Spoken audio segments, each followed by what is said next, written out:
Thieves like you don't belong in this neighborhood or in that Rolls-Royce, Patricia Whitfield snapped, jabbing a manicured finger at David Brooks. He stood beside the gleaming car without moving, while she circled him like she had already decided the verdict. The sun flashed off the polished grill as neighbors stepped onto their porches, drawn by the shouting. Patricia yanked out her phone, bracelets clinking sharply. "Yes, send the police," she said loudly. "There is a man here trying to steal a luxury car."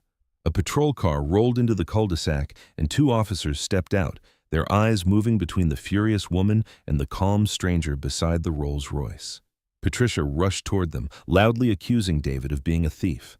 He did not argue or step away, and Patricia Whitfield had no idea the quiet man she was trying to have arrested was the one person who could dismantle her entire world with a single sentence.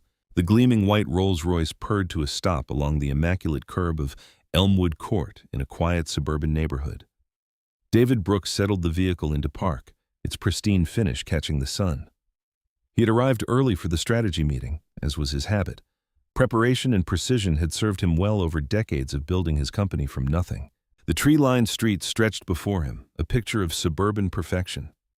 Identical rows of pruned hedges and manicured lawns surrounded colonial-style homes with glossy front doors.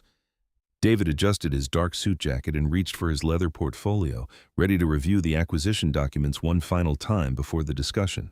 He had just stepped out of the car when movement caught his eye. Patricia Whitfield emerged from behind her oversized front door, her designer heels clicking rapidly against the concrete of her driveway.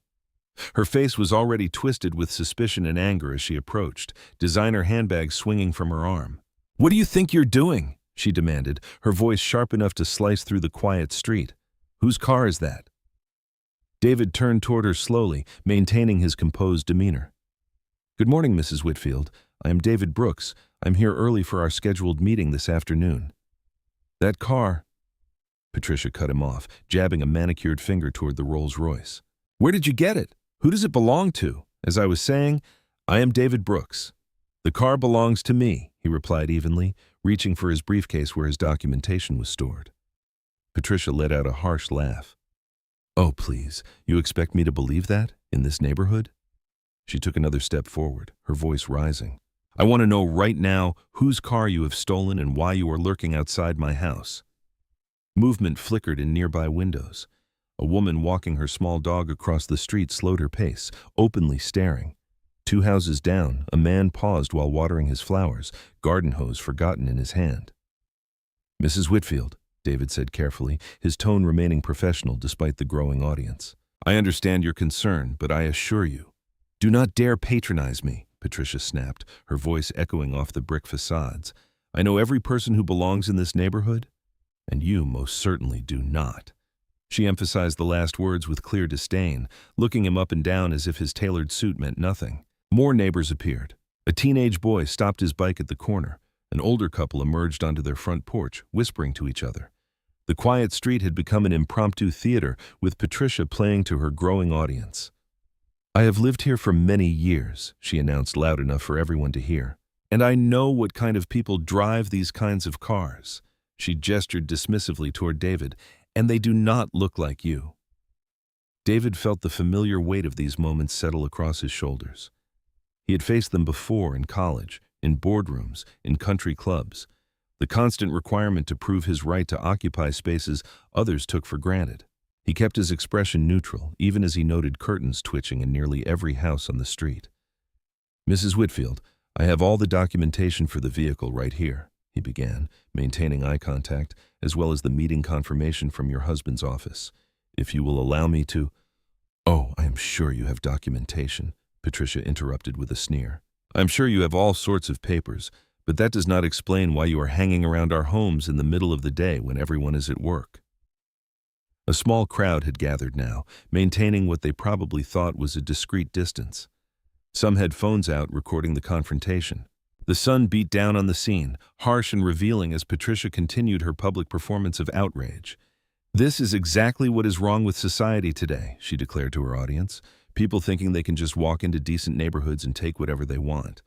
Well, not here, not in my neighborhood." David stood perfectly still, his hand still resting on his briefcase. Decades of experience had taught him that any movement, any flash of justified anger would only feed into her narrative. The weight of eyes on him was familiar. The same weight he had carried while building his company, while closing deals, while proving himself over and over in rooms where he was the only black person present. Patricia pulled her phone from her designer bag, her movements dramatic and purposeful, her fingers jabbing at the screen as she kept her eyes locked on David, her expression full of righteous satisfaction. "Since you will not tell me the truth about whose car you have stolen," she announced, raising the phone to her ear. "I'm calling people who will get answers." She straightened her spine, clearly relishing her perceived power in the moment. "Yes, hello. I need to report a suspicious person with a stolen vehicle." The sun continued to shine brilliantly on the pristine white Rolls-Royce, the same sun that illuminated the ring of neighbors now openly watching. Their faces a mixture of curiosity, concern, and from a few, discomfort at the scene unfolding before them. Yet none stepped forward to intervene as Patricia began her performance for the 911 operator. Her finger still pointed accusingly at David like a judge pronouncing sentence. 2 police cruisers rolled into Elmwood Court, their arrival breaking the tense standoff. Patricia's face lit up with vindication as she hurried toward the vehicles, her heels clicking against the pavement like a countdown. Officer Sophia Martinez stepped out first, followed by her partner, Officer Michael Riley. "Officers, thank goodness you are here," Patricia called out, her voice carrying across the gathered crowd. "That man over there, he is trying to steal this expensive car. In broad daylight, can you believe the nerve?" David remained where he stood, one hand resting lightly on the Rolls-Royce's polished hood. The sun beat down mercilessly, making the white paint gleam like a spotlight. More neighbors had gathered, forming a loose semicircle around the scene. Some held phones up, recording everything. Officer Martinez approached carefully, her expression professional but guarded. "Sir, could you step away from the vehicle, please?" "Of course, officer." David's voice remained steady as he took 2 measured steps back. His movements were deliberate, non-threatening, a dance he had performed too many times before. "See how cooperative he is being," Patricia Stage whispered loudly. "That is because he knows he is caught. I saw him lurking here, casing our homes probably." Officer Martinez held up a hand to quiet Patricia. "Ma'am, please let us handle this." She turned back to David. "Sir, I will need to see your identification and vehicle registration." "Certainly." David reached slowly for his briefcase, maintaining eye contact with the officer. "The registration is in the glove compartment. Would you like me to retrieve it?" "I will get it," Officer Riley volunteered, moving toward the passenger side. David produced his driver's license and handed it to Officer Martinez. Patricia craned her neck to see, her lips pursed in anticipation of being proved right. "David Brooks," Officer Martinez read aloud, studying the ID carefully. "That must be fake," Patricia interjected immediately. "Anyone can get fake ID these days. You should run it through your system." A murmur rippled through the watching crowd. Someone whispered, "She might have a point." Another voice added, "Never seen him around here before." Officer Riley emerged from the car with the registration papers. He compared them to the license, then showed them to his partner. Officer Martinez examined both documents carefully before looking back at David. "These appear to be in order, Mr. Brooks," she said. Patricia's face flushed red. "No, that is impossible. Check again. Those documents have to be forged." She pulled out her phone, starting to record. "I am documenting this whole thing for everyone's safety, of course." David felt the familiar burn of humiliation beneath his calm exterior. Every pair of eyes on the street seemed to pierce him, questioning his right to stand there, to own something beautiful, to exist in this space. "The documents are legitimate, Mrs. Whitfield," Officer Martinez stated firmly. "The vehicle is registered to Mr. Brooks." "Well, there must be some mistake," Patricia insisted, her voice rising higher. "Look at him. Look at this car.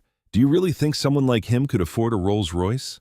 She gestured wildly with her free hand while keeping her phone trained on David. "This is a safe neighborhood. We have standards here." The words hung in the air like poison. A few neighbors shifted uncomfortably, but no one spoke up. Officer Riley ran the plates through their system, while Officer Martinez maintained her position between David and Patricia. "Everything checks out," Officer Riley confirmed after a moment. "The vehicle belongs to Mr. Brooks." Patricia's nostrils flared. "No, no, no, this is ridiculous. Do you know who I am? Who my husband is?" She stepped closer, her phone still recording. My husband is an executive at one of the biggest logistics companies in the country. We know what sorts of people can afford cars like this. The sun continued to beat down on the scene, highlighting every detail of this public theater. Patricia's righteous anger, the officer's professional discomfort, the neighbor's watchful stares, and David's carefully maintained composure. "I want to speak to your supervisor," Patricia demanded of the officers. "This man shows up in our neighborhood in this car, and you are just going to take his word for it. People like him do not just show up in cars like that. They do not belong here." Each word was another cut, precisely aimed and delivered with the confidence of someone who had never faced consequences for their assumptions. David stood perfectly still, his suit jacket growing warm in the heat, watching Patricia perform for her audience. She was marking her territory, asserting ownership not just of her street, but of truth itself. "Mrs. Whitfield," Officer Martinez tried again. "We have verified the vehicle's ownership. There is no crime being committed here." "Oh, there is definitely a crime," Patricia snapped, still filming. "Maybe not one you can see, but I know better. My husband works for Whitfield Transport Holdings. We know what success looks like in this town, and it does not look like him." David allowed the weight of Patricia's words to settle in the summer air. Her phone remained pointed at him, recording every moment of what she clearly thought would be her triumph. The gathered neighbors shifted their weight from foot to foot, caught between discomfort and curiosity in the unfolding drama. "And what exactly does Whitfield Transport Holdings have to do with this situation, Mrs. Whitfield?" David's voice carried across the driveway with perfect clarity, each word measured and precise. Patricia's lips curled into a smug smile. "Everything. My husband is an executive there. We know every important person in the industry, and I can tell you right now, there is no way. I own your husband's company." 5 words, simple, direct, delivered without anger or satisfaction, just a statement of fact that crashed into Patricia's performance like a wrecking ball through glass. The phone in Patricia's hand wavered. Her mouth opened, then closed, then opened again, but no sound emerged. Several neighbors who had been nodding along with her accusations now exchanged uncertain glances. Officer Martinez's eyebrows rose slightly as she watched the color drain from Patricia's face. Officer Riley took a small step back, suddenly very interested in studying the perfectly manicured lawn. "That is impossible," Patricia finally managed, but her voice had lost its commanding edge. "You are lying." "I acquired controlling interest in Whitfield Transport Holdings," David continued, his calm unchanged. "Your husband, Richard Whitfield, specifically requested an afternoon meeting to discuss his concerns about the transition." He gestured toward his briefcase. "I arrived early to review the relevant documents before our discussion." The silence that followed was deafening. One of the neighbors who had been recording the confrontation slowly lowered his phone as if suddenly aware he was documenting something very different from what he had expected. Patricia's perfectly manicured hand trembled as she finally lowered her own phone. "No," she said, but it sounded more like a question than a statement.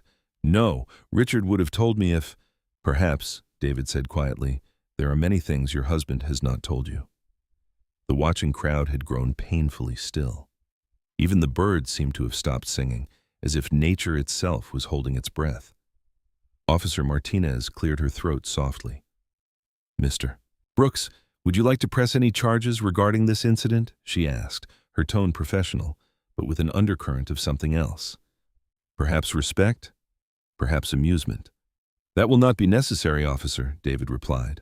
"I believe Mrs. Whitfield was simply being vigilant about her neighborhood security." The word vigilant hung in the air like smoke, its true meaning clear to everyone present. Patricia's face flushed deep red, the color spreading down her neck and across her chest. "I need to make a call," Patricia announced, her voice pitched higher than before. Her fingers fumbled with her phone, nearly dropping it as she tried to dial. The same phone that moments ago had been her weapon was now her lifeline. Several neighbors began to drift away, suddenly finding their own lawns and homes intensely interesting. Others lingered, unable to tear themselves away from the spectacle of Patricia Whitfield's authority crumbling in real time. Officer Riley shifted his weight uncomfortably. "Well, if there are no charges, you cannot just—" Patricia's voice cracked as she jabbed at her phone screen. "This is not— Richard will explain everything." David stood perfectly still, his posture relaxed but dignified. He didn't need to move or speak. The truth had done all the necessary work. "Richard." Patricia's voice rose sharply as her call connected. "Richard, you need to come outside right now. Right now." She was practically shouting into the phone, her composure completely shattered. "There is a man here who is saying—" "No, listen to me. He is saying he owns the company. The police are here and just come outside." Officer Martinez exchanged a look with her partner, then turned to David. "Mr. Brooks, we apologize for any inconvenience. You are free to go about your business. Thank you, officers. You have handled this situation very professionally." David's words carried clearly enough that several remaining neighbors could hear the contrast between his composure and Patricia's continuing phone hysteria. "Richard, I do not care what you are doing. Get out here this instant." Patricia had begun pacing in short, sharp lines across her driveway. "The whole neighborhood is watching. You have to come explain that this man is lying about—" Her voice trailed off as she stared at whatever response her husband was giving. The phone shook visibly in her hand. The officers began walking back to their cruisers, though Officer Martinez kept glancing back as if making sure the situation would not escalate again. The remaining neighbors tried to look casual while straining to hear Patricia's increasingly desperate phone conversation. "What do you mean you will be right there?" Patricia's voice had dropped to a harsh whisper. "Richard, Richard." She pulled the phone away from her ear and stared at it, her face a mask of confusion and growing dread. The front door opened with a sharp click. Richard Whitfield emerged, his expression twisted with annoyance as he adjusted his tie. "Patricia, what is all this commotion about? I was in the middle of—" His words died in his throat. The color drained from his face as his eyes locked onto David standing beside the white Rolls-Royce. The transformation was instant and dramatic, from irritated husband to terrified executive in the space of a heartbeat. "Mr. Brooks," Richard managed, his voice barely above a whisper. The name emerged strangled as if fighting its way past a sudden constriction in his throat. Patricia's head snapped between her husband and David, her perfectly made-up face crumpling in confusion. The phone she had been clutching like a weapon slipped from her fingers, clattering onto the driveway. You know him?" she asked, her voice small and uncertain. Richard stepped forward mechanically, his movement stiff and unnatural. "Patricia, this is David Brooks. He is the new majority owner of Whitfield Transport Holdings." Each word seemed to cost him physical effort. "We completed the acquisition." The remaining neighbors leaned forward slightly, not even pretending to mind their own business anymore. The sun cast harsh shadows across Patricia's face as her last certainties crumbled. "But you never said," she started, then stopped, looking lost. "Mr. Brooks," Richard continued, his voice rising to an unnaturally bright pitch, "I apologize profusely for this unfortunate misunderstanding. My wife did not realize," he gestured vaguely, sweat beginning to bead on his forehead despite the mild temperature. Officer Martinez watched the exchange with sharp eyes, her hand resting casually near her notepad. Even Officer Riley had stopped his retreat to the patrol car, sensing something off in Richard's manner. "I'm so sorry," Patricia burst out suddenly, the words tumbling over each other. "If I had known who you were, I never would have. You understand, do you not? We have to be careful about... Her voice trailed off as she realized how her words sounded. Several neighbors winced visibly. "About what exactly, Mrs. Whitfield?" David asked quietly. His tone was mild, but the question hung in the air like a sword. Patricia's mouth worked silently for a moment. About strangers in the neighborhood," she finished weakly. Richard's hand shot out to grip his wife's arm, stopping her from speaking further. "Perhaps we should continue this discussion inside," he said quickly. "The meeting was not scheduled for another hour. But since you are here," David studied Richard's face carefully. The man's fear went beyond simple embarrassment at his wife's behavior. There was something desperate in his eyes, something hunted. It reminded David of executives he had seen just before major fraud investigations broke. That same cornered look, that same barely controlled panic. "Of course," David replied smoothly, "though I believe the officers have not quite finished their report." Officer Martinez stepped forward. "Actually, Mr. Whitfield, we do need to document this incident, standard procedure when emergency services are called." Her tone was professional, but her eyes had not missed Richard's growing agitation. "Is that really necessary?" Richard asked, his voice cracking slightly. "Since Mr. Brooks is not pressing charges." "It is protocol," Officer Riley chimed in, having drifted back to join his partner, especially given the nature of the original call. Patricia had begun to cry silently, careful tears that did not disturb her makeup. But David noticed she kept glancing at her husband rather than the officers, seeking cues, reading his reactions. Her apologies were not about remorse. They were about realizing she had accidentally challenged someone with more power than she had. "I really am sorry," she tried again, this time directing her words to David. "If I had known you were coming to meet Richard, then the color of my skin would not have been an issue." David finished for her, his voice still calm, but carrying an edge that made several observers flinch. Richard's face went even paler, if that was possible. "Mr. Brooks, please. We should discuss the transition plans. I have all the documents ready inside." Officer Martinez finished writing in her notepad, her pen moving deliberately across the page. "We will need statements from both of you," she said to the Whitfields. "For the record." Richard's hand was still locked around Patricia's arm, his knuckles white with tension. He nodded jerkily, then turned to David with an attempt at a professional smile that came across more like a grimace. "Shall we go inside?" he asked, gesturing toward the front door. "We can get started while the officers complete their paperwork." David picked up his briefcase and moved toward the house. As he passed Richard, he caught a whispered exchange between husband and wife. "Why did you not tell me?" Patricia hissed. "Not now," Richard muttered back urgently. Then, so quietly, David almost missed it. "This is the worst possible night for this." The words carried the weight of genuine dread, confirming David's growing suspicion that Patricia's racist assumptions had accidentally exposed something far more troubling at the heart of the company he had just acquired. The Whitfield home's grand foyer gleamed with polished marble and crystal chandeliers. Patricia hurried ahead, her heels clicking against the floor as she tried to transform from accuser to hostess. "Please make yourself comfortable in the dining room, Mr. Brooks. Everything is ready." David noted how quickly she had switched to a sugary voice that did not match her earlier venom. The dining room was a study in expensive taste, dark mahogany table, silk curtains, and carefully arranged place settings that sparkled under recessed lighting. Richard pulled out a chair at the head of the table. "Mr. Brooks, please. You should sit here." His hands shook slightly as he gestured to the seat. "Thank you." David settled into the chair, laying his briefcase beside him. The leather felt like armor against his leg, filled with the preliminary reports he had been reviewing before Patricia's accusation. Patricia appeared with a bottle of wine, her smile fixed and brittle. "This is a lovely Bordeaux. I hope you enjoy red wine." Her fingers trembled as she poured, the crystal decanter clinking against the glass. "That is fine." David watched her carefully controlled movements. Every gesture screamed of someone desperate to pretend the last hour had not happened. "I have prepared cocoa," she announced, her voice too bright.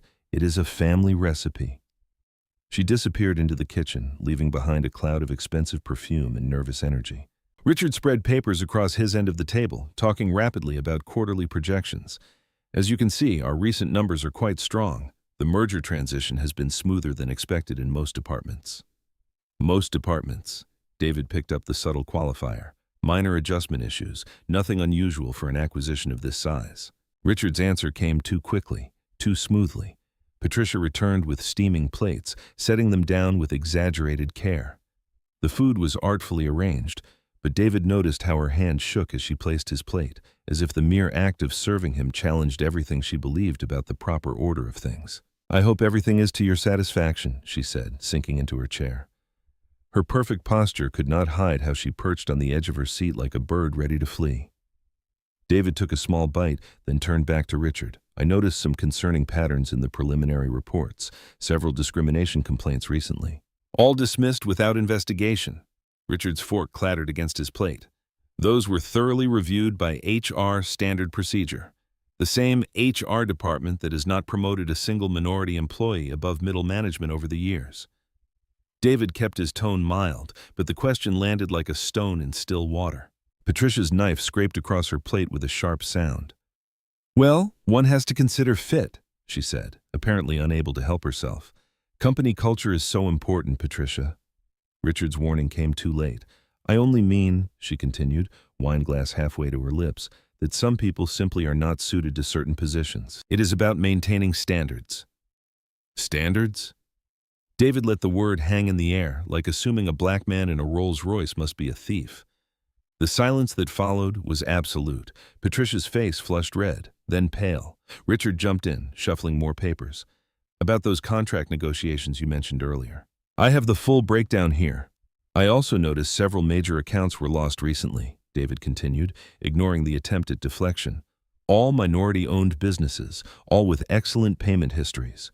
Market fluctuations, Richard said quickly, natural turnover in a competitive industry, and the fact that they were all replaced by companies connected to board members' private interests. Richard's fake smile cracked slightly. I'm not sure what you're implying. I'm not implying anything. David took another careful bite. I'm asking direct questions about patterns that concern me. Patricia stood abruptly, wine sloshing in her glass. I will check on dessert. Her retreat to the kitchen carried an edge of panic. Mr. Brooks, Richard leaned forward, voice low and urgent. I know today's incident was unfortunate, but I assure you the company is stable. The last thing we need is unnecessary disruption. Unnecessary disruption, David repeated. Is that what you call accountability? Patricia returned with an elaborate chocolate torte, her hands shaking so badly she nearly dropped it. I do hope you will stay for dessert, she said, her social mask slipping to reveal desperation underneath. We should put this afternoon's misunderstanding behind us. Some things should not be put behind us, David replied. They should be brought into the light and examined carefully. The rest of the dinner passed in strained conversation. Richard kept steering topics toward safe territory, market projections, facility upgrades, efficiency metrics. Patricia alternated between forced cheerfulness and barely concealed resentment, each attempt at small talk revealing deeper prejudices. As the dinner continued, David stood to leave. Patricia's perfect hostess facade had crumbled into exhausted silence. Richard's polished executive demeanor had developed visible cracks, revealing something darker beneath. Thank you for dinner, David said formally, retrieving his briefcase. We will continue our discussion about those reports soon. The evening shadows were deepening as he walked to his car. Once inside the Rolls-Royce, he pulled out his phone and dialed quickly. Jessica, we need to meet first thing tomorrow morning. He glanced back at the Whitfield house where Richard stood watching from a window. Something is very wrong inside the company, and I need your legal expertise to uncover exactly what it is. David's office occupied the top floor of a gleaming downtown high-rise. Early in the morning, the space was silent, except for the soft hum of climate control and the occasional ding of early elevator arrivals far below. The sun had not fully risen, painting the sky in shades of purple and orange through the floor-to-ceiling windows. Jessica Brooks arrived precisely on time, her leather briefcase stuffed with preliminary acquisition documents she had grabbed after her father's call the night before. She found David standing at the window, still wearing yesterday's suit. Did you even go home? She asked, setting her coffee on the conference table. Could not sleep? David turned from the window. Despite his wrinkled clothes, his eyes were sharp and focused. Something about that dinner kept nagging at me, the way Richard reacted. It was not just embarrassment over Patricia's behavior. Tell me everything. Jessica pulled out her laptop and legal pad. Start with the moment you parked. David described the afternoon in detail. Patricia's immediate hostility, her performance for the gathering neighbors, the police response, and Richard's telling reaction. As he spoke, Jessica took rapid notes, her attorney's mind already categorizing potential legal implications. The dinner was worse, David continued, pacing slowly. Patricia kept making these little comments about fit and standards. But Richard, he was terrified of any questions about HR practices or lost contracts. Show me the workforce data that bothered you. Jessica opened several spreadsheets, the irregularities you mentioned. David pulled up the company's personnel files on the conference room screen. Look at the promotion patterns in Richard's division over the years. I initially wrote it off as coincidence during the acquisition review, but now we know it might be policy rather than chance. Jessica's fingers flew across her keyboard. We need to move carefully but quickly. If Richard suspects we are investigating, he will start covering tracks. David sank into a chair, allowing himself to show the first signs of strain. I kept my composure yesterday because I had to, but watching Patricia perform her outrage, seeing those neighbors gather to watch. He shook his head. It brought back memories I thought I had put behind me. Dad. Jessica stopped typing and met his eyes. Your composure is not weakness. It is exactly what makes you dangerous to people like the Whitfields. They expect anger they can dismiss. Your dignity forces them to face their own ugliness. You sound like your mother, David said softly, smiling slightly. She taught us both well. Jessica returned to her laptop with renewed focus. Now, let us build this investigation properly. We need a complete audit, but it has to be subtle. No formal announcements, no obvious document requests. They spent the next hour mapping out their strategy. Jessica created a detailed timeline for reviewing different aspects of company operations, promotion histories, vendor contracts, internal communications, and previous legal settlements. I will start with HR files, she said, organizing her notes, looking for patterns in hiring, promotions, and departures. Then we will trace the contract changes you noticed, see who benefited from dropping those minority-owned vendors. Patricia's public accusation might actually help us, David realized. Richard will expect me to be distracted by that incident. He will not anticipate a deeper investigation so soon. Exactly. Jessica pulled up another document, and speaking of Patricia's performance, I have already requested the police body cam footage. If she made any explicitly discriminatory statements, we can use that to establish a pattern of bias that might extend into company culture. The early morning light grew stronger as they worked, casting long shadows across the office floor. Outside, the city was coming alive, but they remained focused on their task, methodically building the framework for their investigation. They heard the first employees arriving in the outer office. Jessica immediately switched to a different screen, maintaining their cover of a routine morning meeting. I will coordinate with our inside counsel, she said, keeping her voice professional as footsteps passed the door. We will need their cooperation, but carefully manage to avoid tipping our hand. David nodded, straightening his tie. I have meetings with department heads all day. I will pay special attention to how they interact with their minority staff members. Sometimes the small moments tell the bigger story. They worked steadily through the early morning hours.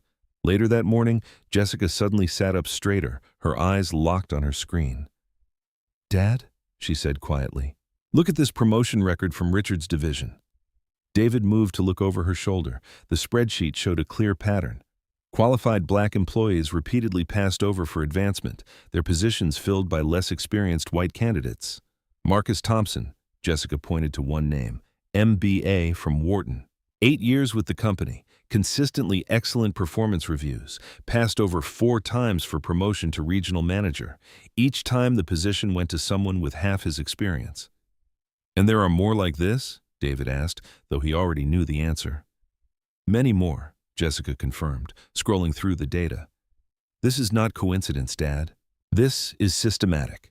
The morning sun now filled the office with harsh light, illuminating the first solid evidence of what they both suspected. Patricia's driveway accusation was not an isolated incident of prejudice. It was merely the public face of a deeper, more insidious system of discrimination that had flourished under Richard Whitfield's leadership. The executive conference room felt smaller with just 3 people inside. David sat at the head of the long table, Jessica beside him with her laptop open. Across from them, Karen Ellis smoothed her blazer with practiced calm, but her fingers trembled slightly. I appreciate you meeting with us privately, Ms. Ellis, David said. We are reviewing some personnel patterns that caught our attention. Karen nodded carefully. What would you like to know? Tell us about your experience with promotions in the Regional Operations Division, Jessica suggested, her tone professional but gentle. Karen's shoulders tensed, then deliberately relaxed. I have been with the company many years. Started as a shift coordinator, worked my way up to Regional Operations Manager. She paused, choosing her words. I have applied for the director position 4 times. And what happened? David asked, though the personnel files had already told them. I trained them, Karen said quietly, all 4 men who got the job instead of me. Each time I was told they had leadership presence or executive potential, but I had taught them everything they knew about our operations. David watched her face, noting the careful control in her expression. This was not fresh pain. It was an old ache she had learned to carry. The last one, Mike Stevens, Karen continued. He had been with us barely 3 years. He asked me to show him our inventory management system because he had never handled anything that complex. 2 months later, he was my boss. Jessica typed steadily, documenting every detail. Did you ever raise concerns about these decisions? Karen's laugh held no humor. I filed a formal complaint about discriminatory promotion practices. HR said they would investigate. Weeks later, they concluded everything was according to policy. She straightened a paperclip on the table. The next quarter, my performance review mentioned I needed to work on being more collaborative. The morning light through the windows felt colder somehow. David recognized the pattern, how systemic discrimination wrapped itself in professional language and procedural details. They thanked Karen and took a brief break before George Thompson arrived. The veteran dispatcher's gray hair and weathered face spoke to decades of experience. He settled into the chair with the careful movements of someone who had learned to navigate troubled waters. "Mr. Thompson," David began, "we understand you have been with the company for many years." "Next month will mark another year," George corrected mildly. "Started when we still used paper logs for everything." "That is quite a perspective," Jessica noted.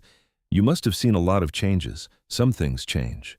George's eyes held a lifetime of observation. Some stay the same, just get better at hiding. Over the next hour, George described a pattern of complaints that vanished into administrative black holes. Safety concerns from minority drivers that never reached review boards, scheduling conflicts that always seemed to disadvantage certain employees. There was this young woman, Sandra Martinez, he recalled, brilliant with logistics, knew every route and regulation. She filed a complaint about harassment from one of Richard's friends in management. Next thing we knew, she was transferred to the night shift. Months later, she quit. She had 2 small kids, could not handle those hours. David felt his jaw tighten. And this happened often. Often enough that people stopped complaining, George said simply. Why risk your job when you know nothing will change? Jessica pulled up internal records on her laptop, cross-referencing dates and names. Every story matched the documentation, but the official versions were sanitized, wrapped in corporate language that masked the human cost. Through the afternoon, more employees shared similar experiences. Each story was unique, but the pattern was consistent. Careers stalled, complaints buried, opportunities redirected through unofficial channels that always seemed to lead back to Richard's office. "It is like watching a magic trick," Jessica said during a break between interviews. "Once you know how it works, you see all the misdirection. Every discriminatory decision has a plausible explanation on paper." David stood at the window looking down at the city below. Patricia Whitfield did not invent her assumptions about who belongs where. She learned them from somewhere. He turned back to his daughter. This company taught her that power has a particular face, and Richard reinforced it through every promotion, every dismissed complaint, every business decision that just happened to maintain the status quo, Jessica added, reviewing her notes. The afternoon sun cast long shadows across the conference room floor when David's phone buzzed. The message was from a board member he trusted. Richard Whitfield was making rounds among key executives, describing David as emotionally unstable and taking things personally after the incident with Patricia. David set the phone down carefully. The same poison that had flowed through Patricia's accusations now moved through corporate channels, wrapped in concerns about stability and objectivity. But this time, David had more than his dignity as a weapon. He had evidence, testimonies, and a daughter who knew how to use them. The truth was in the patterns, in the tired voices of people who had endured years of almost and not quite ready and not the right fit. Justice would need to reach deeper than one afternoon's public humiliation. It would need to uproot a system that had turned discrimination into policy and bias into business as usual. The executive boardroom hummed with quiet tension as the meeting began. Sunlight streamed through floor-to-ceiling windows, casting long shadows across the mahogany table where senior executives sat waiting. Richard Whitfield stood at the front of the room, his silver hair perfect, his navy suit crisp. Every inch the picture of corporate authority. "I understand everyone's concern," Richard said, his voice smooth as aged whiskey. "Recent events have been unsettling, but we need to maintain perspective," he smiled, showing perfect white teeth. "Change is always challenging, especially during acquisitions." David Brooks sat quietly at the head of the table, watching Richard work the room like a conductor leading an orchestra he had rehearsed for years. Every gesture was calculated, every pause measured. "Our new owner," Richard continued, glancing at David with carefully crafted concern, "had an unfortunate encounter with my wife, a simple misunderstanding that seems to have affected his judgment." William Hayes, a board member with years of influence, nodded sagely. His jowls quivered with false sympathy. "We all understand how personal slights can cloud one's perspective." "Exactly," Richard agreed. And now we are seeing rather impulsive decisions, demanding personnel files, questioning established vendor relationships, reopening old complaints that were thoroughly investigated years ago. David noticed the subtle signals passing between certain executives, shared glances, small nods, the old guard closing ranks. But he also saw newer faces shifting uncomfortably, their loyalty to the system not quite cemented. "I appreciate your concern for my judgment, Richard," David said quietly. The room fell silent. "So, let us examine some numbers with clear eyes." He opened a folder. "Can you explain why minority candidates with advanced degrees and decades of experience were passed over for promotion far more often than their white counterparts in your division?" Richard's smile never wavered. Promotion decisions involve complex factors beyond simple qualifications. Leadership fit, cultural alignment, David repeated, like Karen Ellis training 4 successive men who became her supervisor. "Ms. Ellis is a valuable employee," Richard said smoothly, "but director-level positions require certain intangible qualities."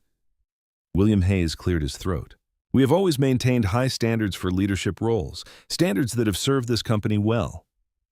"Speaking of standards," David continued, "why are we paying Vertex Solutions far above market rate for basic logistics software? The same software other vendors offered at significantly lower costs." A younger executive near the end of the table sat up straighter. Richard's response came quickly.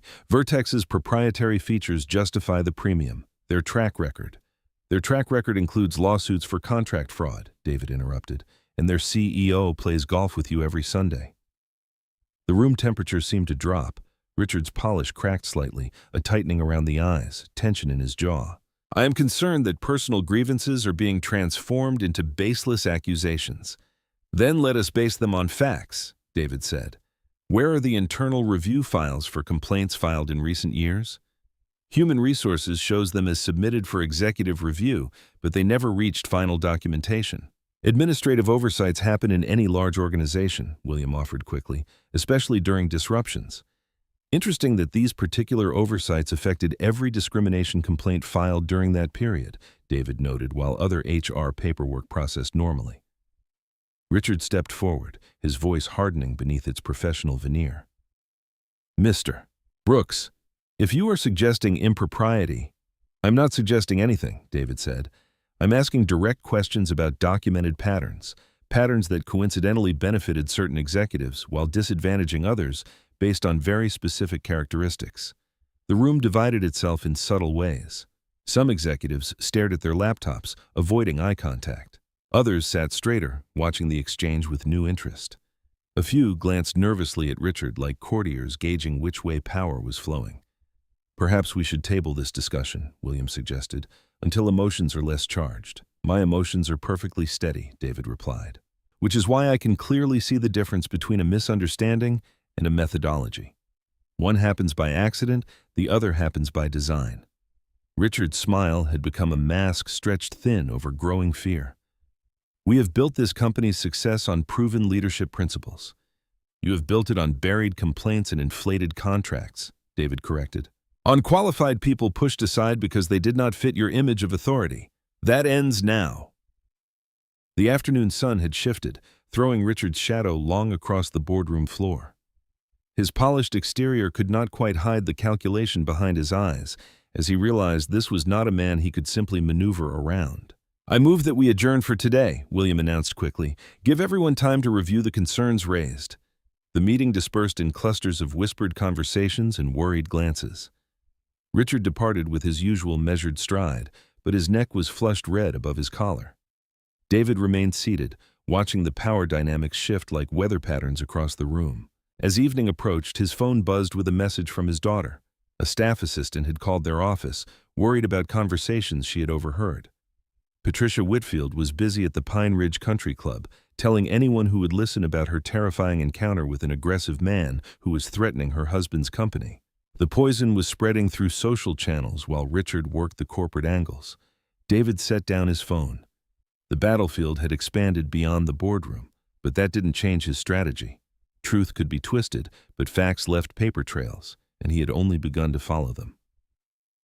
Patricia Whitfield's living room gleamed in the soft glow of crystal chandeliers.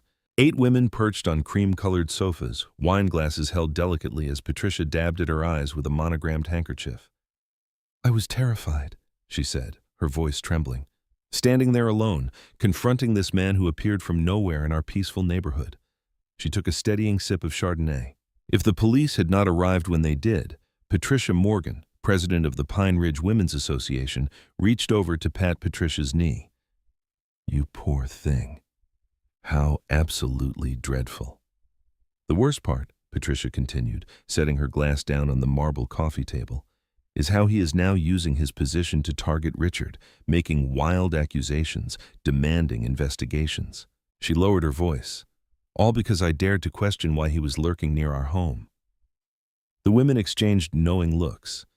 This version of events, carefully curated and elegantly served alongside imported cheese, felt comfortably familiar. It fit their understanding of the world. A brave homeowner, a suspicious stranger. The natural order disrupted. "I heard he has been quite aggressive in board meetings," said Margaret Wheeler, whose husband golfed with Richard, throwing around accusations of discrimination, if you can imagine. She rolled her eyes. "It is so tiresome how they always play that card." Patricia nodded gratefully. "Richard has built that company with integrity for many years now. This man swoops in looking for revenge over a simple misunderstanding." Across town in David's home office, a different scene unfolded. He and Jessica sat watching cell phone videos that had begun circulating online. The clips were brief, shot from various angles by neighbors. Each captured fragments of the confrontation, but none showed the full context. "She is screaming at the man in the Rolls. Police called on suspicious person in Elmwood Court. Rich lady stands up to car thief. Plot twist at end." Comments below the videos ranged from openly racist to supposedly concerned about neighborhood safety. Patricia's version of events spread through every post, growing more dramatic with each retelling. "They are painting you as unstable," Jessica said, scrolling through social media. "Dangerous. Someone who bought the company just to settle a score." She looked up at her father. "We need to get ahead of this narrative before it solidifies." David stood by the window, watching night settle over the city. Responding emotionally is exactly what they want. It would validate every stereotype Patricia is selling to her friends. But staying silent lets them control the story, Jessica argued. Every hour we wait, her lies sink deeper into people's minds. "Truth needs evidence," David replied, "not just denial."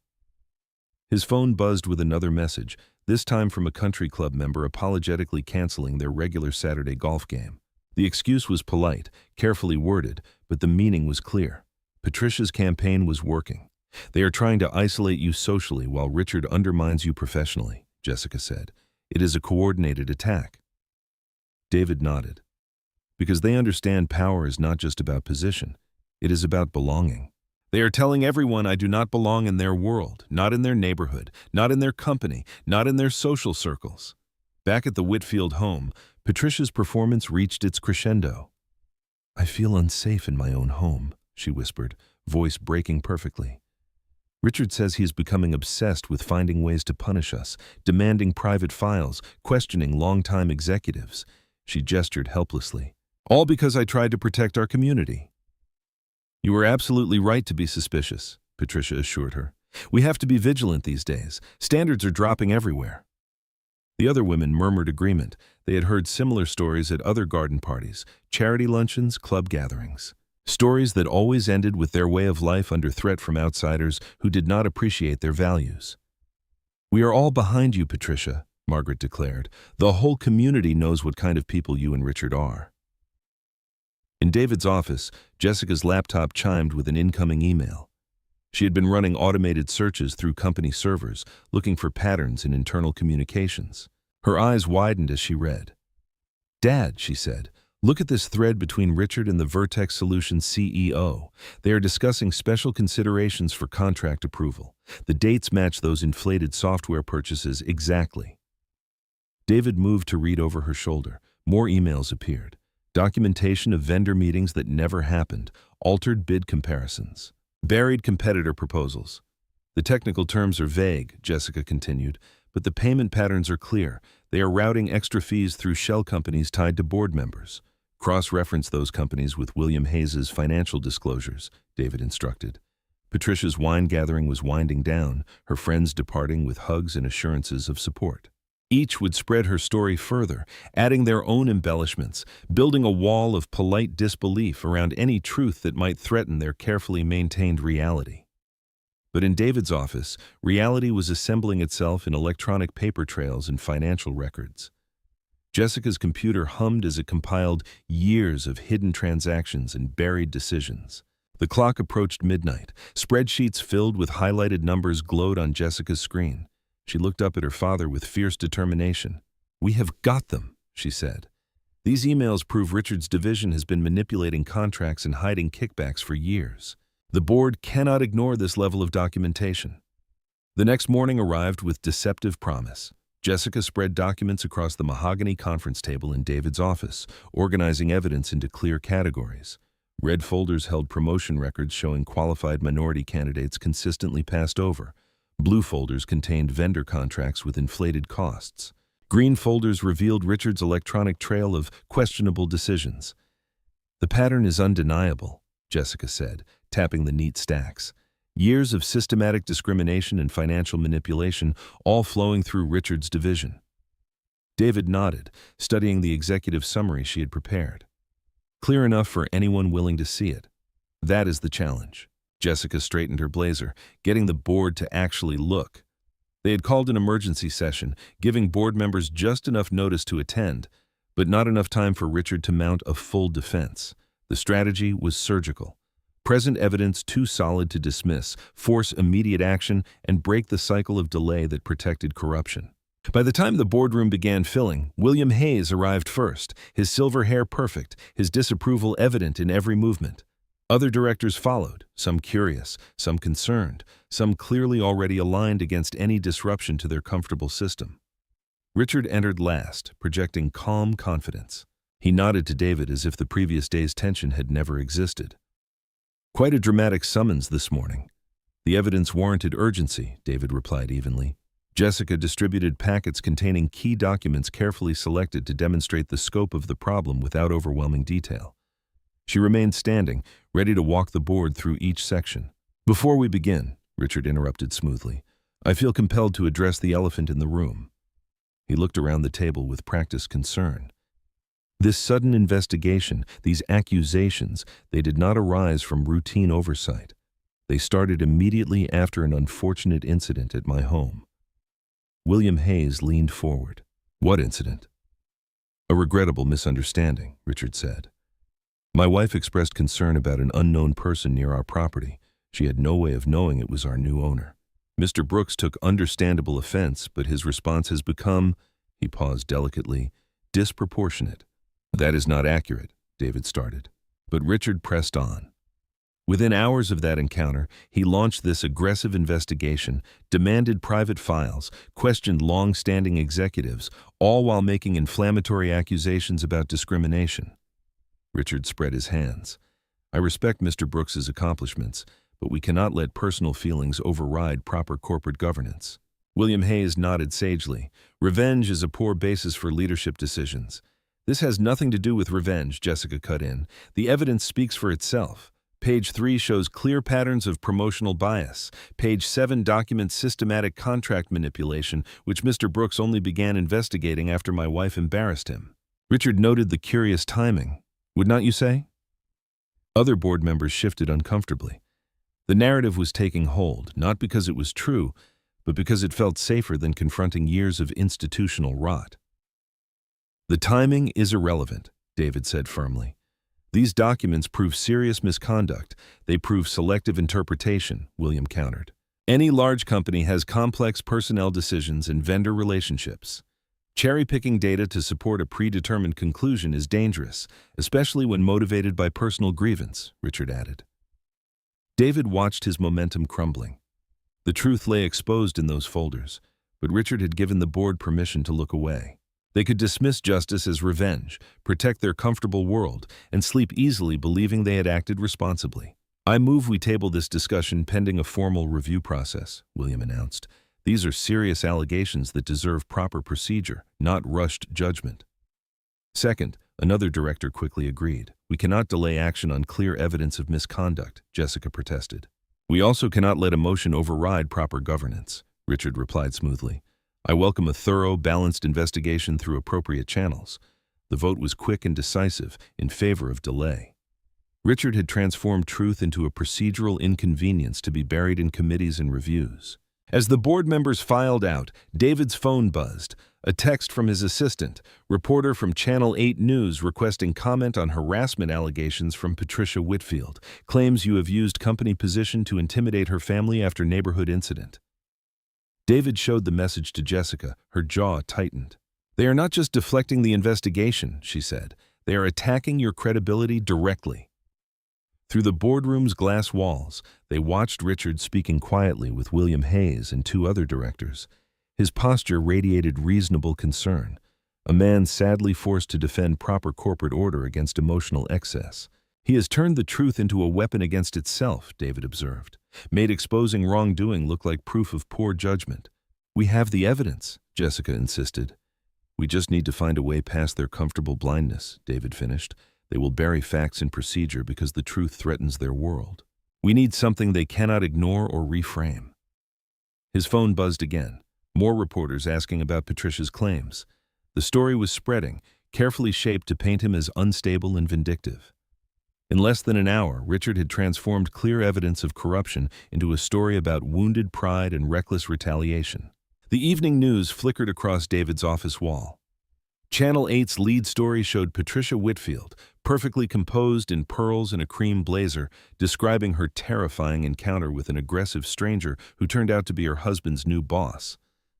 I was just trying to protect our neighborhood, she said, eyes wide with manufactured concern. Now he is using his position to target my family. The reporter's voiceover added false gravity. Questions are being raised about potential abuse of corporate power following a suburban confrontation. David muted the sound but left the images playing.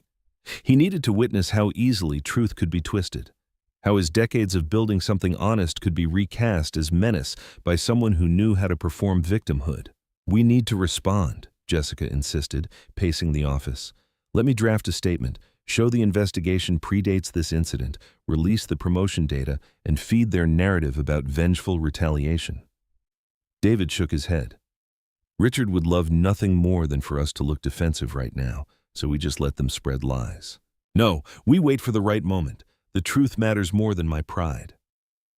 His phone buzzed, another reporter requesting comment.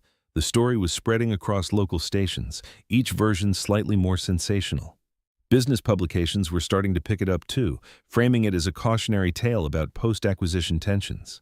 Jessica grabbed the remote and changed channels. There was Patricia again, this time on Channel 4, describing how uncomfortable she felt knowing someone she had mistakenly questioned now controlled her husband's company.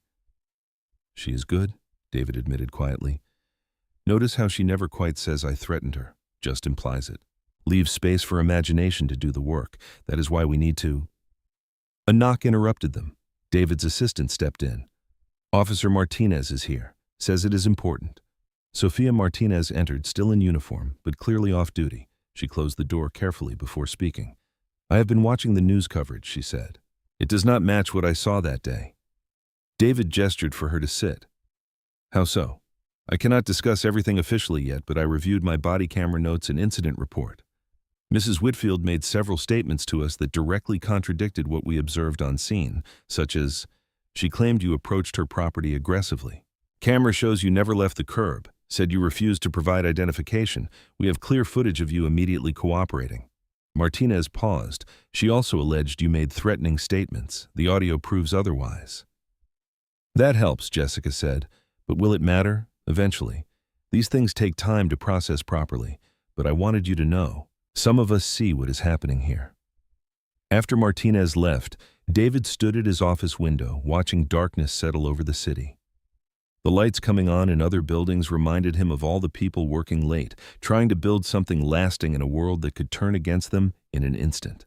You are exhausted, Jessica said softly. I am angry, he corrected.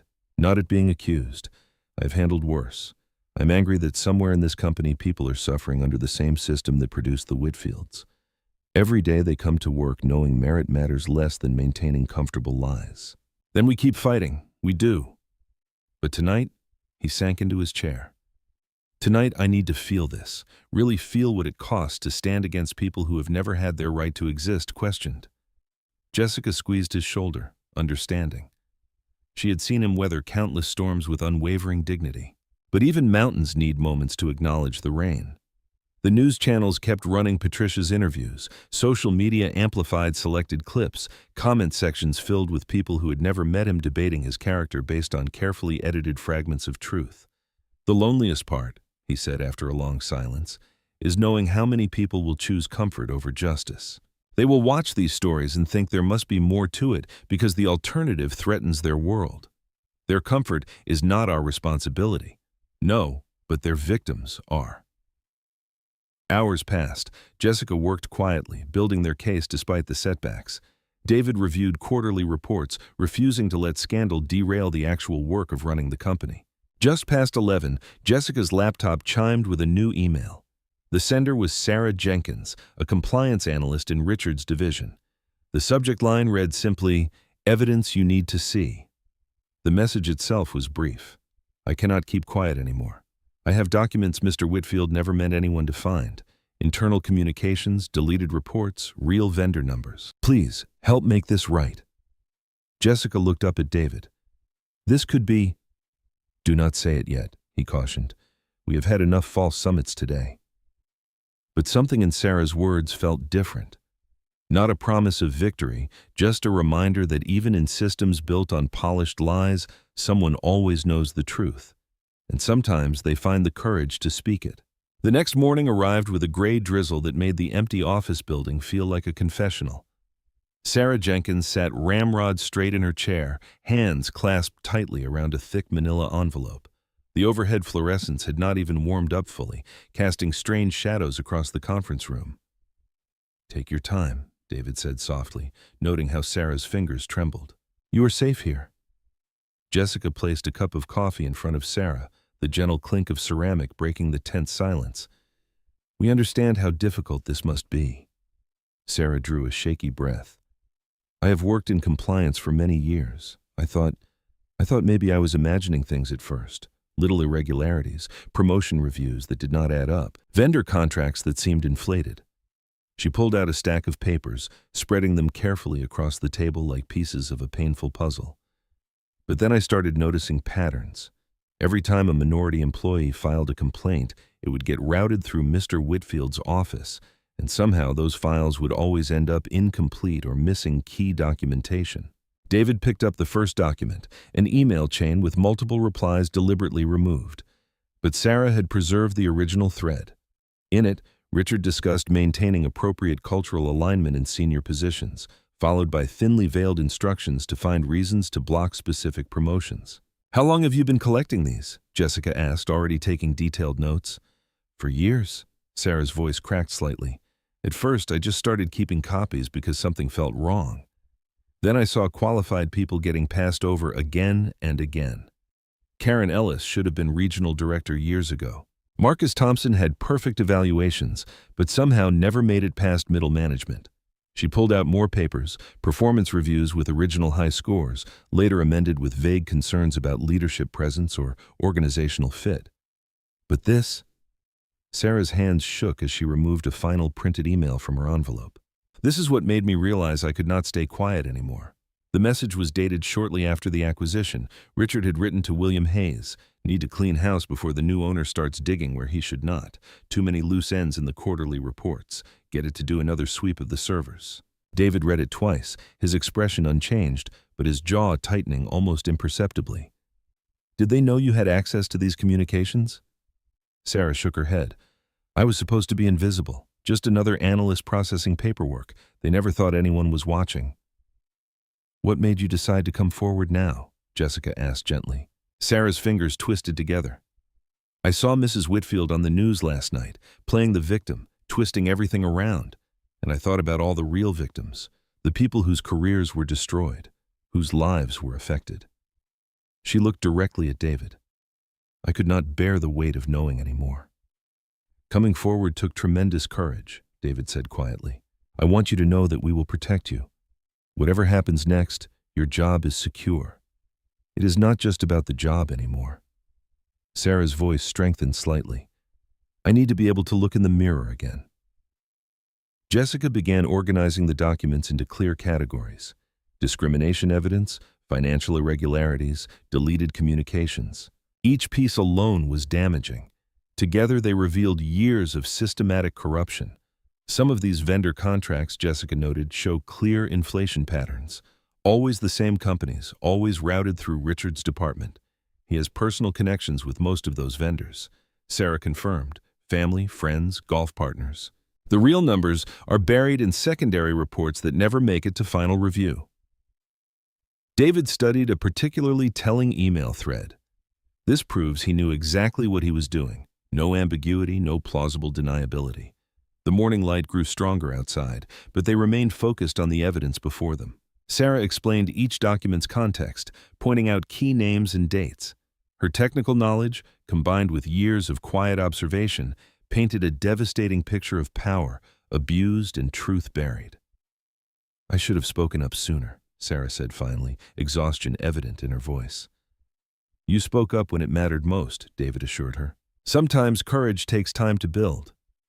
Just then, David's phone buzzed. Officer Martinez's name appeared on the screen. "Mr. Brooks?" Her voice was clear and professional. "We have just received security footage from one of your neighbors from the incident. They have agreed to release it voluntarily." David put the phone on speaker as Jessica and Sarah listened. "The footage shows the entire confrontation," Martinez continued, "including several statements Mrs. Whitfield made that directly contradict her public claims." Sarah looked at the evidence spread across the table, then at the phone broadcasting proof of Patricia's lies. "The truth always finds a way," she said softly, more to herself than anyone else. The morning drizzle had turned to steady rain, drumming against the windows like applause for secrets finally spoken aloud. The security footage played on David's laptop with crystal clarity. The morning sun filtered through his office windows as he, Jessica, and Sarah watched the scene unfold in stark digital detail. The camera's high-mounted angle captured everything. The precise moment Patricia Whitfield emerged from her house, her aggressive stance, the theatrical way she pointed at David while making her 911 call. The timestamp shows she did not even give him 30 seconds, Jessica noted, her pen tapping against her legal pad. No reasonable conversation, no attempt to verify anything. The audio was surprisingly clear. Patricia's voice rang out. "There is a suspicious man trying to steal a car. You need to send someone immediately." Then, moments later, he must have stolen it. "People like that do not own cars like this." Sarah winced at Patricia's tone. She sounds so certain, so entitled to her assumption. They watched as the police arrived. The footage caught Patricia's dramatic performance, her insistence that David's valid documentation must be fake. Her phone raised high as she narrated her version of events to her social media audience. "Every false claim," David said quietly, "every escalation, all preserved." Jessica was already typing rapidly on her phone. "I'm contacting Rachel Bennett from the Chronicle. She is the one who ran the initial story about Patricia's complaints against you." "Will she listen?" Sarah asked. "Rachel is smart," Jessica replied. "She knows something was not right about Patricia's version. We are not giving a defensive statement. We are showing her everything. The footage, Sarah's documents, the whole pattern." David nodded slowly. No more measured responses. No more letting them control the narrative. Within an hour, Rachel Bennett sat in David's office, her professional skepticism evident. As she reviewed the security footage for the third time, she paused frequently, taking detailed notes. "Whitfield's public statement claimed you were confrontational," Rachel observed. "This shows quite the opposite." "Keep watching," Jessica suggested. The footage continued to play. Patricia's voice became increasingly shrill as she demanded the officers arrest David, even after they verified his identification. The camera caught her exact words. "I do not care what his papers say. He does not belong here." Rachel's eyebrows rose. "That is explicitly different from what she told me." "Now," Jessica said, sliding Sarah's documents across the desk, "let us talk about why the Whitfields felt entitled to act this way." For the next 2 hours, they walked Rachel through the evidence. Sarah's careful documentation revealed years of systematic discrimination, denied promotions, buried complaints, vendor fraud. Each piece connected to Richard Whitfield's office. The driveway incident was not isolated, David explained. It was a symptom of a culture Richard built where certain people were considered inherently suspicious, inherently unworthy. Rachel studied an email thread showing Richard explicitly blocking a minority candidate's promotion. This goes beyond bias. This is intentional discrimination and financial fraud, Jessica added, pointing to the vendor contracts. Notice how these numbers never match the final reports. Sarah spoke up softly but firmly. I watched it happen for years. Every time someone questioned it, they were pushed out or passed over. Rachel looked up from her notes. Why come forward now? Because truth matters more than comfort, David replied. Because systems do not change unless someone forces them to face evidence they cannot dismiss. The reporter nodded slowly. This is not just about clearing your name anymore, is it? It never was, David said. Patricia's accusation was just the public face of something much uglier, something that hurt a lot of people for a long time. Jessica's phone buzzed with another email from Officer Martinez. The police are formally amending their incident report. They are noting multiple false statements made by Mrs. Whitfield during the call and at the scene. David stood, his decision made. Schedule a press conference for tomorrow morning and contact the board. We need an emergency session before that. Going public with everything? Rachel asked. Everything, David confirmed. The footage, the documents, the patterns of discrimination, the financial irregularities. No more pieces. The whole truth. Sarah straightened in her chair. I will testify if needed. I am done being afraid. Jessica was already making calls. I can have the board assembled by morning. The press conference could follow at 11. Perfect, David said. Time for everyone to see exactly what kind of company Richard Whitfield was running and exactly what kind of assumptions his wife acted on. The afternoon sun slanted through the windows as they prepared. Rachel continued reviewing documents, occasionally asking clarifying questions. Sarah organized her files chronologically, building an undeniable timeline of corruption. Jessica coordinated with the board secretary and communications team. David watched them work, feeling the weight of years of silent injustice finally shifting. The next day, truth would have its say, not in whispers or buried files, but in clear daylight with cameras rolling. The security footage played one final time on his laptop. Patricia Whitfield stood frozen on the screen, pointing an accusation, so certain of her power to define reality. She had no idea she was being recorded, no idea that her moment of entitlement would become evidence of everything wrong with the system she represented. The press conference room buzzed with anticipation as cameras focused on the podium. David Brooks stood perfectly still, his dark suit crisp, his expression composed. The morning light streamed through tall windows, highlighting the screen behind him where the security footage waited to play. Thank you for coming, he began, his voice steady and clear. Recent events have brought serious issues to light. Rather than offer interpretations, I will present evidence and let it speak for itself. He nodded to his technical team. The security footage began to play. The room fell silent as Patricia Whitfield's recorded voice filled the space, her accusations sharp and clear. They watched her immediate aggression, her refusal to listen, her performance for her phone camera. When she declared that people like that do not own cars like this, several reporters shifted uncomfortably in their seats. Mrs. Whitfield made 7 demonstrably false statements to police during this incident, David continued, displaying a time-stamped list. Officer Martinez has provided an amended incident report noting each one. A reporter raised his hand. Did Mrs. Whitfield attempt to contact you after learning your identity? Yes, David replied. She offered what she called an apology, but it is important to understand this incident was not isolated. It reflected deeper problems within the company culture. Sarah Jenkins stepped forward, her hands trembling slightly, but her voice firm. For years, I documented systematic discrimination in hiring and promotion decisions. She began presenting specific examples. Qualified minority candidates repeatedly blocked, complaints buried, suspicious contracts approved. The reporters' pens moved frantically. The story was visibly shifting under their eyes, from a neighborhood dispute to something far more significant. Every decision required Richard Whitfield's approval, Sarah explained, displaying email chains. These patterns were intentional and consistent. Rachel Bennett, seated in the front row, asked the question everyone was thinking. How long has this been happening? The documented cases go back years, David answered. The financial irregularities tied to vendor contracts extend even further. He displayed spreadsheets showing inflated costs and missing funds. The numbers told their own story of systematic corruption. The room had grown completely still. The only sound the click of cameras and scratch of pens. We have provided complete copies of all documentation to relevant authorities, David concluded. The board meets soon to address these findings. The emergency board session convened in the main conference room. William Hayes sat rigid in his chair, his usual confidence cracking as he reviewed the evidence packets. Richard Whitfield arrived looking polished as ever, but his eyes darted around the room like a trapped animal. "This is a vindictive witch hunt," Richard declared, straightening his tie. "Mr. Brooks is retaliating because of a simple misunderstanding with my wife. The evidence predates that incident by years," Jessica pointed out. "Are you claiming these documents are falsified?" "I am claiming context is being manipulated," Richard insisted, but his voice had lost its usual authority. William Hayes cleared his throat.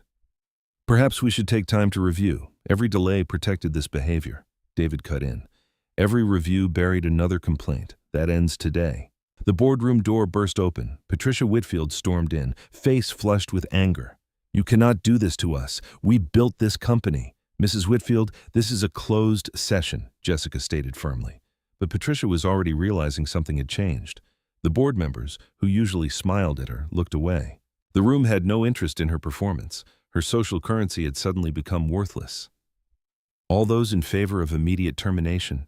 David asked quietly. Hands rose around the table. Even William Hayes, seeing no escape, raised his slightly trembling fingers. Richard stared at his former allies, watching decades of carefully maintained power crumble in minutes. "Effective immediately," David declared. "Security will escort you out." As the Whitfields emerged from the building, reporters swarmed. Their cameras caught Patricia's mascara-streaked face, Richard's shattered composure. No amount of polish could hide their fall from grace. "Mrs. Whitfield, do you stand by your statements to police?" "Mr. Whitfield, what do you say to allegations of systematic discrimination? Did you knowingly file false reports?" The questions followed them across the parking lot, each one stripping away another layer of their carefully constructed facade. Patricia tried to shield her face with her designer handbag while Richard hurried her toward their car, neither of them managing even a semblance of dignity. Back in his office, David watched the corporate security team sealing Richard's office and securing his files. Computer forensics experts were already preserving evidence. The company's legal team huddled with federal investigators, reviewing Sarah's documentation.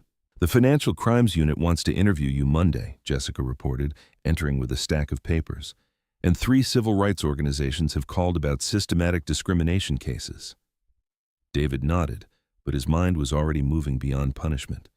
He studied the organizational chart on his wall, seeing not just what needed to be torn down, but what could be built in its place. Years of qualified people held back, of talent ignored, of potential wasted. That was where real justice would begin. A knock at his door revealed Officer Martinez. She stepped in, still in uniform, looking satisfied but professional. "The department is reviewing all recent complaints from that neighborhood," she said. "Mrs. Whitfield's name appears in several involving suspicious persons who turned out to be legitimate visitors or residents." "Thank you for doing the right thing," David replied. "Truth matters," she said simply, then hesitated. "The other officers are watching this case closely. It is changing perspectives." One morning painted the suburban streets in gentle autumn light. David's white Rolls-Royce gleamed as he parked it exactly where the confrontation had occurred days before. This time, instead of suspicious faces behind curtains, neighbors gathered openly on their lawns, watching a stage being assembled on the community green. Karen Ellis stood near the podium, reviewing her notes. Her new interim regional director badge caught the sunlight. After years of being overlooked, she carried herself with a quiet pride that had nothing to do with revenge and everything to do with finally being recognized. George Thompson sat in the front row, his family beside him. His grandchildren wore their Sunday best, beaming at their grandfather. The retirement plaque in his lap acknowledged not just his years of service, but the wisdom that had helped expose the truth. "The crowd is bigger than we expected," Jessica said, joining her father near the stage. Word spread fast. David nodded, watching more cars arrive. "Good. This needs witnesses just like last time, but for something better." Community leaders began taking their seats. Pastors, teachers, small business owners. Officer Martinez arrived in dress uniform, representing the police department officially. She gave David a respectful nod, then took her place near the stage. At the appointed time, David approached the microphone. The morning sun warmed his face as he surveyed the gathered crowd. Some faces were familiar from that tense afternoon, but their expressions had changed. "Thank you all for coming," he began. "Today marks a new chapter, not just for our company, but for this community. First, I would like to introduce Karen Ellis, our new interim regional director." Karen stepped forward to warm applause. Her voice was strong and clear as she outlined her vision for the department she had helped build from the ground up. "Merit matters," she declared. "Experience matters. And now, finally, everyone who earns their place will find the door open." David returned to the microphone. "Next, we honor someone whose dedication deserves full recognition. George Thompson, please join us." George walked slowly to the stage, his grandchildren watching with shining eyes. David presented the plaque personally, reading the inscription. "For years of excellence, integrity, and courage to speak truth when truth was needed most." The old dispatcher's hands trembled slightly as he accepted it. "Thank you," he said simply, but his eyes held decades of vindication. Then came the announcement they had gathered for. David unveiled the new Brooks Foundation for Business Excellence, a comprehensive program combining scholarships, apprenticeships, and mentoring opportunities. The first phase would fund positions prioritizing qualified candidates who had been previously overlooked. "Success should not depend on who you know," David explained. "It should depend on what you can do, what you are willing to learn, and how hard you are willing to work." He gestured to a group of young people seated near the stage, the first cohort of scholarship recipients. They sat tall, dressed professionally, ready to begin their journey. Among them was Sarah Jenkins's nephew, who had dreamed of joining the company, but watched others with fewer qualifications move ahead of him. The applause was genuine this time, not the polite golf claps of charity events. These were people who understood the difference between handouts and opportunities. They had seen both sides of power, the kind that crushed and the kind that lifted. Officer Martinez stepped forward next, not to speak, but to present David with an official commendation. The police department was acknowledging his composure during the confrontation and his commitment to community improvement. The gesture carried weight, law enforcement publicly choosing truth over prejudice. As the ceremony concluded, neighbors who had stood silent during Patricia's accusations now approached to shake David's hand. Some offered quiet apologies for not speaking up. Others asked about applying to the scholarship program for their children. The atmosphere had transformed from suspicion to possibility.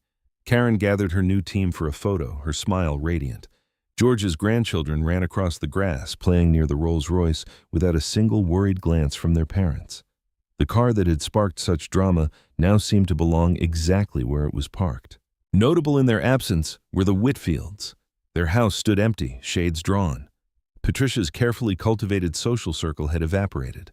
The country club had quietly revoked their membership. Their carefully constructed world had crumbled because they could not imagine a different kind of power, one built on merit instead of privilege. As the crowd began to disperse, David watched the scholarship recipients talking excitedly with their new mentors. He saw Karen directing her staff with natural authority.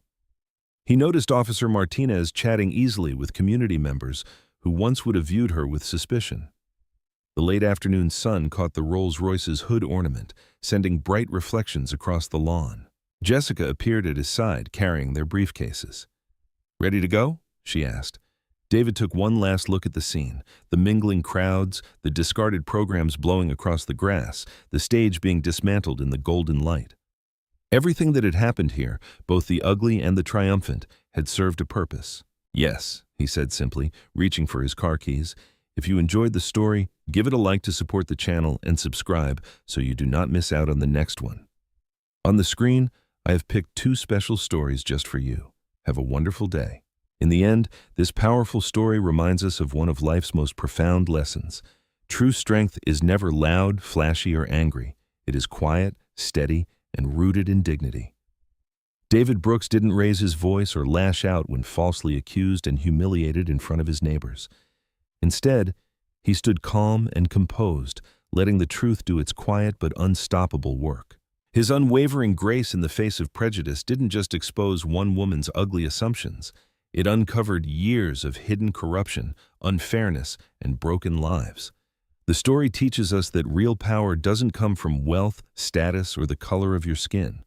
It comes from character, from refusing to let hatred steal your peace, and from believing that justice, though it may take time, always finds its way when good people choose courage over comfort. No matter how dark the moment feels, never underestimate the quiet force of integrity. It can dismantle entire systems of wrong and open doors for those who were long overlooked.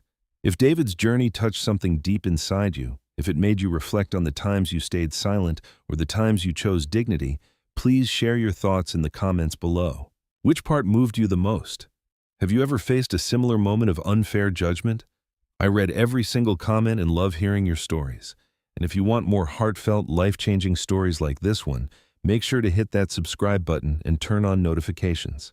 Tomorrow's story is one you truly don't want to miss.